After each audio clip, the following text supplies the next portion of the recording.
అంటే నా ఉద్దేశంలో ఛాంబర్ ప్రెసిడెంట్ గారు ఉన్నారు, కౌన్సిల్ ప్రెసిడెంట్ గారు కూడా ఉన్నారు అక్కడ. సో ఛాంబర్దా అనుకుంటే ఛాంబర్ది కాదని తెలిసిన తర్వాత నేను అడిగితే వాళ్ళని కూడా ఇంక్లూడ్ చేసుకున్నారు వాళ్ళు. ఒకరి వల్ల ఇండస్ట్రీ మోకరిల్లిందని చెప్పేసి అన్నారు. దాని గురించి ఏ ఒక్కరో నేను చెప్పలేదు కదా, చెప్పలేదు. ఒకరి వల్ల ఏం జరిగిందండి అంటే చాలా జరుగుతూ ఉంటాయి అమ్మా. ఇప్పుడు అది అని కాదు, మనం ఇండస్ట్రీలో ఉన్నవాళ్ళం ఇండస్ట్రీ అని ఊరికే మనం నాలాంటి వాళ్ళం కేకలేస్తూ ఉంటాం. కానీ మీరు ఇండస్ట్రీ అంటారు, ఏది ఇండస్ట్రీ? నేను ఇండస్ట్రీయా, లేకపోతే మీరు ఇండస్ట్రీయా, లేకపోతే ఎవరు పలానా నెంబర్ 1 హీరో ఇండస్ట్రీయా, నెంబర్ 1 హీరోయిన్ ఇండస్ట్రీయా, నెంబర్ 1 డైరెక్టర్ ఇండస్ట్రీయా, లేకపోతే ఛాంబర్? మా లెక్కలో ఏంటంటే ఛాంబర్ ఒకటే ఇండస్ట్రీ. ఛాంబర్లో పెద్దవాళ్ళు ఉండొచ్చు, చిన్నవాళ్ళు ఉండొచ్చు, వాళ్ళకి పాపులారిటీ ఉండొచ్చు, ఉండకపోవచ్చు. వాళ్ళు రిప్రజెంట్ చేస్తారు. ఎందుకంటే chamber represents production sector, studio sector, exhibition sector, అట్లాగే studio distribution sector, plus movie artist association, federation కూడా దానికి ఎఫిలియేటెడ్. అంటే వాళ్ళు మనకు డైరెక్ట్గా సంబంధం లేకపోయినా వాళ్ళు మనకి ఎఫిలియేటెడ్ బాడీస్. అందుకని అందరినీ సమన్వయం చేసుకుంటానికి ఛాంబర్ ఉంది. ఏది వెళ్ళినా కానీ గవర్నమెంట్ని కలవాలంటే ఛాంబర్ని కలవాలి. అందుకని నిన్న మీరు కలిసిన మీటింగ్ అంటున్నారు కదా, దానికి ఎజెండా లేదు.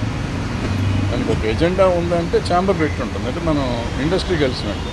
ఎజెండా లేకుండా కలిస్తే పర్సనల్గా కలిసినట్టు నా ఉద్దేశంలో. లేదు పర్సనల్గా కాదు పలానా వాళ్ళు చేసుకున్నారంటే నేను అనుకోవటం అది ఎఫ్డీసీ చైర్మన్ గారు పిలిచినట్టున్నారు. సో వాళ్ళు పెద్దవాళ్ళు అందరూ సోకాళ్ళు నిజంగా అందరూ ఇవాళ సినిమా చేస్తున్న వాళ్ళు అందరూ ఉన్నారు, పెద్దవాళ్ళు అందరూ ఉన్నారు. సో ఇండస్ట్రీ కొంతవరకు అనుకోవచ్చు. రన్నింగ్ ప్రొడ్యూసర్లు, రన్నింగ్ డైరెక్టర్లు, రన్నింగ్ యాక్టర్లు అందరూ ఉన్నారు. వాళ్ళు మాత్రమే వెళ్ళారనేది ఒక పేరు చెప్పకుండా అదే చెప్పాను నేను. అదే సార్, ఇండస్ట్రీకి గవర్నమెంట్కి మధ్య బాగా దూరం పెరిగింది. ఇటీవల జరిగిన కొన్ని ఇన్సిడెంట్స్ వల్ల ఆ దూరాన్ని తగ్గించుకోవడం కోసమే వీళ్ళందరూ అక్కడికి వెళ్ళారంట. అదే నేను కూడా అదే అనుకున్నాను. అంటే వెళ్ళటం మంచిదే కదా. ఇప్పుడు నేను ఆల్రెడీ మొన్న పెట్టిన వీడియోలో పెట్టాను, పెద్దవాళ్ళంతా ఇండి ముఖ్యమంత్రి గారితో మాట్లాడి చేసుకోవాలనుకున్నాను. దానికి వెళ్తున్నారు, సెట్ అయిపోతున్నాను అనుకున్నాను. నిజంగా సెట్ అయిపోయింది. నిజంగా అయితే ఆ ఇష్యూ వరకు అయితే సెట్ అయిపోయింది. వీళ్ళు మాట్లాడారా మాట్లాడలేదా అనేది పక్కన పెడితే ఇష్యూ సెటిల్ అయిపోయింది. దాని గురించి ఎవరు వీళ్ళు కానీ వాళ్ళు కానీ మాట్లాడకూడదు అనే నిర్ణయం తీసుకున్నట్టున్నారు. నేను మాట్లాడలేదు. ఎందుకంటే ఇట్స్ ఇన్ ద కోర్టులో తేల్చుకుంటాము అనేది వాళ్ళకి వీళ్ళకి ఒక క్లారిటీ వచ్చేసింది, గవర్నమెంట్కి కానీ ఈ పార్టీకి కానీ.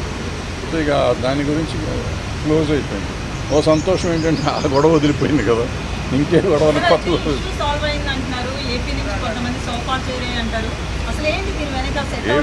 అంటే అది ఏపీ నుంచి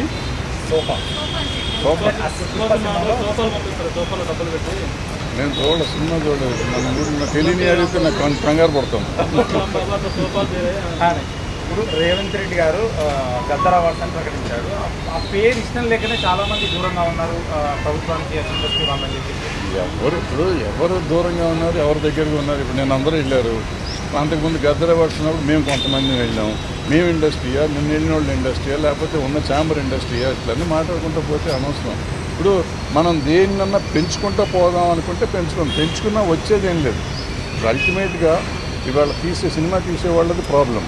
వాళ్ళు తేల్చుకోవాలి, వాళ్ళు ఏం కావాలనేది వాళ్ళకి కావాలి, మనం కాదు తేల్చాల్సింది. సో వాళ్ళు ఏం చేసుకుంటారు, ఎలా చేస్తారు అనేది మనకు అనవసరం.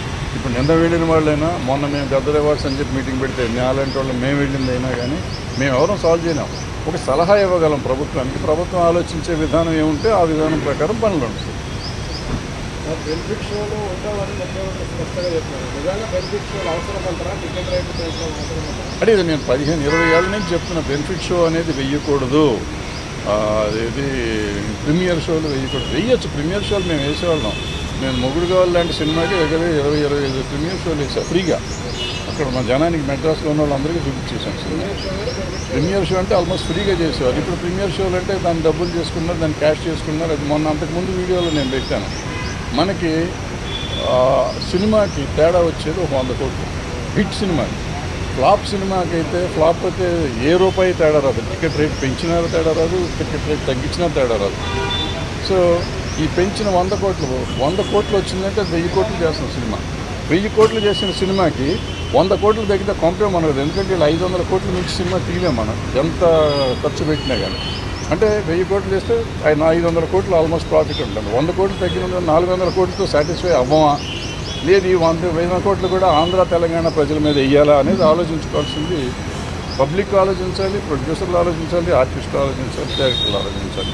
దీనికోసం మనం ముఖ్యమంత్రుల దగ్గరికి వెళ్ళి దేహి అని అడుక్కోవటం అనేది తప్పు అనేది నేను గతంలోనే చెప్పాను, ఇప్పుడు చెప్తాను, ఎప్పుడు చెప్తాను. ఇప్పుడు మొన్న జరిగిన చర్చలు కేవలం పెద్ద సినిమాల చర్చలు మాత్రమే జరిగినాయి, చిన్న సినిమాలకు సంబంధించిన చర్చ జరగలేదు. చిన్న సినిమాల నిర్మాతలు అంటున్నమాట అంటే ఇప్పుడు ఏ సినిమాలు అనేది ఏం అక్కడ ఇంటర్నేషనల్ స్టాండర్డ్లో సినిమాలు తీయాలి అనేది మనకు ఉంది. ఆల్రెడీ ఇంటర్నేషనల్ స్టాండర్డ్ వాళ్ళు పుష్పం ఉంది, మొత్తం ఆల్ ఇండియా రికార్డ్స్ అన్ని బ్రేక్ చేసింది. బ్రేక్ చేసిందంటే గర్వమే కదా. అంటే ఆటోమేటిక్గా మీకు ఇంటర్నేషనల్ రికార్డులు వచ్చింది. ఇప్పుడు టాప్ 100 లిస్టులోకి వస్తే మీరు కింద ఎక్కడో ఉంటుంది, 90లోనో 95లోనో ఉంటుంది వరల్డ్ సినిమాల్లో చూస్తే. 1500 కోట్ల నుంచి చిన్న అమౌంట్ కాదు కదా, 1500, 20, 1600 వచ్చింది. సో ఆటోమేటిక్గా మనం వరల్డ్ రికార్డులోకి వెళ్ళిపోయాం. ఏంటంటే మనం ఇక్కడ ఆల్రెడీ సినిమాలు తీస్తున్నాం, ఇక్కడ తీయింది ఏం లేదు. మనకు అన్ని భాషలు, తెలుగు, తమిళ్, కన్నడం, మలయాళం, హిందీ, ఒరియా, బెంగాలీ, భోజ్పురి, మరాఠీ జరగలేదు, మిగిలిన అన్ని భాషలు ఇక్కడ జరిగింది. మరాఠీ కూడా జరిగింది, మరాఠీ కూడా సైరాత్ ఇక్కడ జరిగింది. సో ఇట్లా అన్ని సినిమాలు ఇక్కడ జరుగుతూనే ఉంటాయి. జరుగుతూ ఉంటే ఇప్పుడు కొత్తగా మనం దీన్ని చేసేది ఇంగ్లీష్ సినిమాలు అంటే వాళ్ళు ఎక్కడెక్కడో తీస్తున్నారు, ప్రపంచాన్ని తీస్తారు. మనకు అప్పుడప్పుడు గాంధీ ఇక్కడ తీశారు, ఇట్లా చాలా సినిమాలు కొన్ని తీశారు ఇక్కడ. తీస్తారు. మన ఎప్పుడు నా చిన్నప్పుడు షేక్స్పియర్ వాళ్ళు అనుకుంటారు, శశి కపూర్ సినిమా ఇక్కడ హైదరాబాద్లో, మొత్తం హైదరాబాద్లో తీశారు. సో అట్లా అవసరమైనప్పుడు సినిమాలు తీస్తూ ఉంటారు. దానికి ఏమన్నా అంటే ఎఫ్డీసీ తరఫున ముఖ్యమంత్రి దగ్గరికి చిన్న సినిమాల గురించి మాట్లాడే బాధ్యత కూడా ఎఫ్డీసీకి ఉంటుంది. అంటే ప్రాబ్లం ఎక్కడంటే ఎఫ్డీసీ తరఫున పోవాలంటే ఎఫ్డీసీని పిలవకూడదు. నాకు తెలిసినంత వరకు FDC should request chamber. Chamber వాళ్ళు అందరినీ కోఆర్డినేట్. ఎందుకంటే ఎఫ్డీసీ పని ఏంటంటే వీళ్ళని కోఆర్డినేట్ చేయడం, జనాన్ని కోఆర్డినేట్ చేయడం. నాకు ఇష్టమైన వాళ్ళు నేను తీసుకెళ్ళడానికి కాదు. సో ఆయన పర్సనల్గా తీసుకున్నాడు, పర్సనల్గా తీసుకెళ్ళి ఉంటాడు. కానీ మనం we should not object and we should not comment on that also. నేనేమంటున్నా పోయిన ఈ పెద్దవాళ్ళు ఎవరైతున్నారో వాళ్ళు చిన్న సినిమాల గురించి మాట్లాడితే బాగుండేది కదా. అసలు ఏ సినిమాని గురించి మాట్లాడలేదు వాళ్ళు.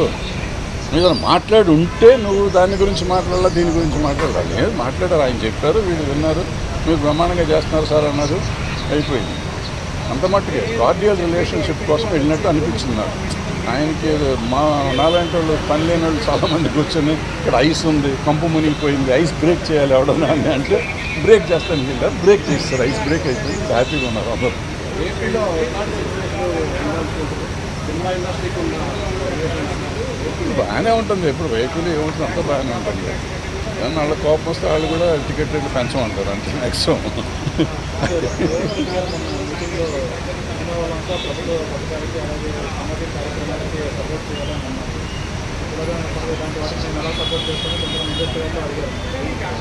అవన్నీ అంటాం కానీ అమ్మా, ఇప్పుడు అల్లు అర్జున్ ఎప్పుడో నా చిన్నప్పుడే చేశాడు, సుకుమార్ డైరెక్షన్లో సినిమా షార్ట్ ఫిల్మ్ చేశాడు, సామాజిక స్ఫూర్తితో చేసింది. ఎన్టీఆర్ ఏదో చేశాడు, చిరంజీవి గారు ఏదో చేశారు. గొంతు పోతుందా ఇంతకంటే ఎక్కడ అరుస్తాను, ఇంకా అరిస్తే తిట్టానంటారు మళ్ళీ. అల్లు అర్జున్ గారు సుకుమార్ గారు సినిమా చేశారు, షార్ట్ ఫిల్మ్ చేశారు, చాలా బాగా అద్భుతమైన సినిమా అది. అట్లాగే ఎన్టీఆర్ గారు రెండు సినిమాలు చేశారు షార్ట్ ఫిల్మ్స్ ఈ సోషల్ కాజ్ మీద. అట్లాగే చిరంజీవి గారు చేశారు. సో చేసే వాళ్ళంతా చేస్తానే ఉన్నారు, చేయట్లేదు అనేది కాదు. పుష్ప సినిమాకి కూడా అల్లు అర్జున్ గారు ఏదో సినిమా షార్ట్ ఫిల్మ్ చేసినట్టున్నారు డ్రగ్స్ మీద. సో మనం చేసే పని మనం చేస్తూ ఉంటాం. గవర్నమెంట్ మంచి పని చేస్తూ ఉంటే మనం సపోర్ట్ చేయడం తప్పే లేదు, చేసి తీరాలి కూడా. ఇట్స్ మన డ్యూటీ. మనం సినిమా చేసి డబ్బు సంపాదించడం కాదు, సమాజానికి ఎంతో కొంత వికాసం కలిగించారు.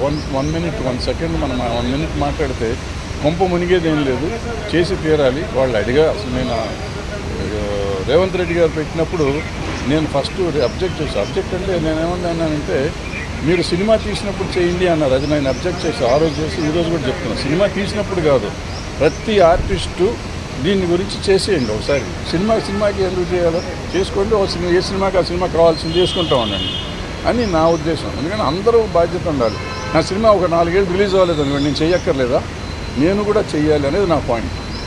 ఎవరు చేసినా ప్రతి మనిషి, ప్రతి ఆర్టిస్టు, మార్కెట్ ఉన్న ఆర్టిస్టు, ప్రతి వాళ్ళు ఈ వీడియోలు చేయాలి అనేది మంచి ఉద్దేశం, మంచి పాయింట్లో అయితే చెయ్యాలి.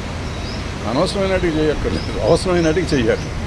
సార్ అయితే మీటింగ్లో జరిగింది ఒకటి, బయటకు వచ్చి తీరాలు చెప్పింది ఒకటి అని బాగా వైరల్ అవుతుంది. ఏది వాస్తవం అంటారు సార్? నేను వెళ్ళలేదు కదా, నాకెట్లా వాస్తవం తెలుస్తుంది. మీ వాళ్ళు మీకు చెప్పారు కదా. వాళ్ళంతా హ్యాపీగా ఉన్నామని చెప్పారు. బెస్ట్ మీటింగ్ అన్నారు. అంటే ఎజెండా లేని మీటింగ్ కాబట్టి డెఫినెట్గా బెస్ట్ మీటింగ్ అవుతుంది. ఎందుకంటే వీళ్ళకి ఒక పాయింట్ లేదు, వాళ్ళకి ఒక పాయింట్ లేదు. వాళ్ళు కొన్ని మంచి విషయాలు చెప్పారు, వీళ్ళు కొన్ని మంచి విషయాలు చెప్పారు. కాబట్టి అద్భుతమైన మీటింగ్ అది. ఎవ్వరికి ఏ రకమైన బాధ లేకుండా జరిగింది, అద్భుతంగా జరిగింది. అయితే సీఎం గారు మాట్లాడుతూ 8 సార్లు మా దగ్గరికి వచ్చారు సినిమాల కోసం, మేము రేట్లు పెంచాము మీ గవర్నమెంట్ ఫామ్ అయిన తర్వాత, కానీ మీ నుంచి మాకు రిటర్న్ ఏం లేదు. కాదు, అది కాదు. ఆయన ఏమన్నారంటే నా బట్టి పని లేని వాళ్ళు కొంతమంది లంచం తీసుకుని టికెట్ రేట్లు పెంచారు అని చెప్పారు అని మీడియాలో ఎక్కడో చెప్పారు. చెప్తే ఆయన 8 జీవోలు వేసి ఈ 8 జీవోల్లో ఎవరు ఇచ్చారో నాకు చూపించండి అని అడిగారు. నాకు తెలిసింది ఇది. సో ఎవరు ఇవ్వలేదు కాబట్టి అందరూ నోరు మూసి కూర్చున్నారు. ఫైనల్గా తెలంగాణ గవర్నమెంట్ ప్రీమియర్ అయింది. ఇండస్ట్రీ ఏదైతే అనుకుంటున్నాం, ఇండస్ట్రీ గవర్నమెంట్ ఇండస్ట్రీ గవర్నమెంట్ దగ్గరికి వెళ్ళాల్సిన అవసరం ఏం పని ఉంది? వాళ్ళకి సమస్యలు ఉంటే వెళ్ళాలి. సమస్య ఏంటి? ఇప్పుడు నేను వెళ్ళిన సమస్య కోసం వెళ్ళలేదు కదా. నేను ఫలానా సమస్యకి వెళ్ళారని ఎవరినైనా చెప్పానండి ఒకళ్ళు. చంద్రబాబు నాయుడు ముఖ్యమంత్రి అయితే పవన్ కళ్యాణ్ ముఖ్యమంత్రి తీసుకున్న మీ ఇండస్ట్రీ తెలంగాణ ముఖ్యమంత్రి గవర్నమెంట్ గట్టిగానే కాదు. ఎవరు విష్ చేయలేదని చెప్పి కూడా అన్నాడు.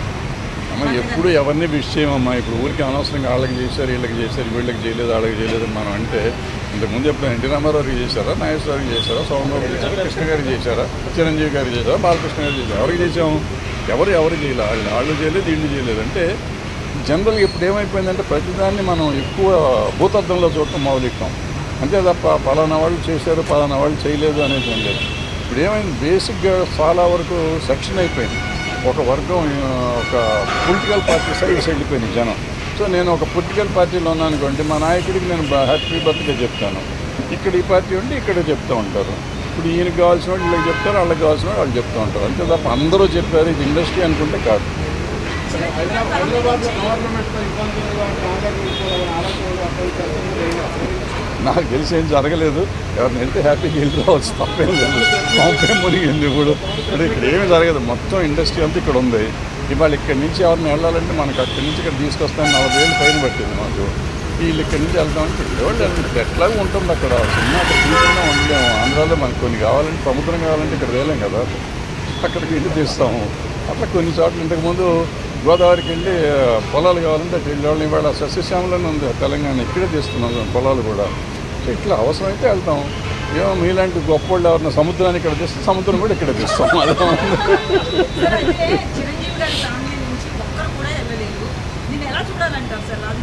ఎలాగో చూడక్కర్లేదమ్మా, నాకంటే గొప్ప వాళ్ళు నేను వెళ్ళలేదు కానీ లేదు, ఏం లేదు. అంటే ప్రాబ్లం వాళ్ళకి ఇన్విటేషన్ లేదేమో, ఉందేమో వాళ్ళకు ఉండే పనులు వాళ్ళకి ఉండి ఉండొచ్చు కదా. ఇప్పుడు పిలిచిన వాళ్ళంతా కంపల్సరీగా వెళ్ళాలని రూల్ లేదు. ఇక పిలవని వాళ్ళు కూడా పిలవకుండా వెళ్ళాలని రూల్ లేదు. పిలవకుండా కూడా కొంతమంది వెళ్ళి ఉంటారు. అట్లా అది లేదు, ఇది లేదు. సో డెఫినెట్గా వాళ్ళని గుర్తించి ఉంటారు, మీరు చెప్పినట్టు పిలిచే ఉంటారు. రకరకాల సమస్యల్లో వాళ్ళు వెళ్ళి ఉంటారు. ఏంటనేది నాకు తెలియదు. ఇస్తారు, ఈ సంవత్సరం ఇస్తారు, గ్యారంటీకి అవార్డులు అయితే ఇస్తారు. ఇప్పుడు ఇస్తారు, గ్యారంటీకి ఇస్తారు. అయితే సెంట్రల్ గవర్నమెంట్ మనకు సంబంధం లేదు. హైదరాబాద్ పెట్టారు, మన వాళ్ళు ఎవరు వెళ్ళట్లేదు. పర్మనెంట్ హబ్గానే హైదరాబాద్ మనకు పర్మనెంట్ హబ్ తీస్తారు కదా. ఈ గవర్నమెంట్ వచ్చినాక తీస్తారు, బీజేపీ గవర్నమెంట్ వచ్చినాక తీస్తారు. ఇక్కడి నుంచి తీసేసి గోవా పంపించారు. హాయ్ అండి, నేను మీ కార్తికేయ. టీఎఫ్సీసీ లైవ్ ఛానల్ని లైక్ చేయండి, షేర్ చేయండి, సబ్స్క్రైబ్ చేసుకోండి. This is Nikhil. టీఎఫ్సీసీ ఛానల్ని ఎంకరేజ్ చేయండి, లైక్ చేయండి, subscribe. Hello, this is heroine Alekhya Angel. TFCC live ఛానల్ని లైక్ చేయండి, షేర్ చేయండి, సబ్స్క్రైబ్ చేయండి. టీఎఫ్సీసీ ఛానల్ని లైక్ చేయండి, షేర్ చేయండి, సబ్స్క్రైబ్ చేయండి. నేను మీ హీరోయిన్ మౌర్యాని. Thank you. అందరికీ నమస్కారం, నేను మీ Geetha Madhuri. TFCC live like చేయండి, షేర్ చేయండి, సబ్స్క్రైబ్ చేయండి. హాయ్ అందరికీ నమస్కారం, నేను మీ Madhupriya. Please like, share, subscribe to TFCC live. Please subscribe TFCC channel. Like చేయండి, షేర్ చేయండి. టీఎఫ్సీసీ ఛానల్ని లైక్ చేయండి, షేర్ చేయండి, సబ్స్క్రైబ్ చేయండి. Hi, please subscribe TFCC. Hello, this is your all sipli guys. Please do subscribe TFCC live channel. Thank you so much. Please do subscribe to TFCC live channel and like share and subscribe చేయండి. Hi, నేను మీ Vijay Shankar. TFCC channel do subscribe, like చేయండి, share చేయండి. Thank you. నమస్తే, నేను మీ Karthika. TFCC ఛానల్ని share చేయండి, like చేయండి, సబ్స్క్రైబ్ చేయండి. అందరికీ నమస్కారం. I'm your favourite actress Ankita Maharana. Like చేయండి, షేర్ చేయండి, సబ్స్క్రైబ్ చేయండి. TFCC live. Love you all. TFCC live ఛానల్ని లైక్ చేయండి, సబ్స్క్రైబ్ చేయండి. అందరికీ నమస్కారం. టీఎఫ్సిసి లైవ్ లైక్ చేయండి, షేర్ చేయండి, సబ్స్క్రైబ్ చేయండి. నీ heroine Srujitha Ghosh. Thanks to all of you. Hi, నేను మీ లావణ్య. మన టీఎఫ్సిసి లైవ్ ఛానల్కి సబ్స్క్రైబ్ చేసుకోండి. అలాగే ఇందులో అప్లోడ్ చేసే ప్రతి వీడియోను లైక్, షేరింగ్గా కామెంట్ చేస్తూ ఉండండి. అలాగే ఇక్కడ కనిపించే ఈ బెల్ ఐకాన్ని మీరు ఇలా క్లిక్ చేసినట్లయితే ఇందులో అప్లోడ్ చేసిన ప్రతి వీడియో నోటిఫికేషన్స్ మీకు వచ్చేస్తాయి. Hi, this is Poojitha. Please subscribe to TFCC YouTube channel. Hi అండి, నేను మీ అనుశ్రీ. మన టీఎఫ్సిసి లైవ్ ఛానల్ని లైక్ చేయండి, షేర్ చేయండి, అలాగే సబ్స్క్రైబ్ చేయండి. ఇది TFCC live. Like, share, subscribe చేయండి. Zia Noorin Shari. Bye. Please subscribe to TFCC. Hi, నేను మీ Saptagiri. Please subscribe TFCC. Hi everybody, యూట్యూబ్లో సబ్స్క్రైబ్ చేయండి, వ్యూ చేయండి, ఫాలో చేయండి for all news about Telugu film.